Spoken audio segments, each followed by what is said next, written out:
Координација на членовите на неговата партија, лидерот на ВМРО ДПМН Никола Груевски наместо од партиското седиште ја вршел и од Малта. Барем така обвинува пратеникот од Коалицијата за живот во Македонија Павле Богоевски. Тој денеска од собраниската говорница презентираше фотографија од документ за кој ја рече дека била од сметката од мобилниот телефон на Груевски за периодот од 1 март до 1 април годинава.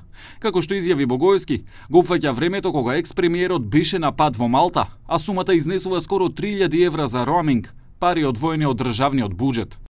Дека службениот премиерски телефон кој што го плаќа владата на Република Македонија во периодот од 1 март до 1 април 2017 година, значи сега откако почнавме, е направена сметка од над 184.000 денари за роаминг.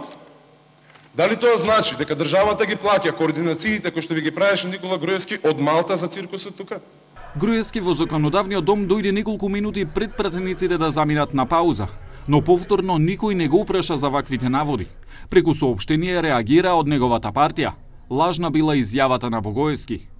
Веста дека владата го плаќа телефонот на председателот Никола Груевски е целосна измислица. Груевски нема телефон кој го плаќа владата, ниту пак од Малта имал разговори за вакви високи сметки, велат од ВМРО ДПМН. Инаку денеска пратениците од СДСМ побараа собранието да работи нон-стоп, а на местото на Велјановски да седе најстариот пратеник Бранко Маноиловски. ВМРО ДПМН останува на тезата дека СДСМ мора да се произнесе за платформата на албанските партии. Од Алијансата за албанците пак порача: во албанците нема да најдете партнер за дестабилизација. Од што? Од што се плашите? Ако не се плашите од дебата, дајте да дебатираме колку рекол 24 сата на ден. И ова вештачково цвеќе довене. И да ги исчистиме работите.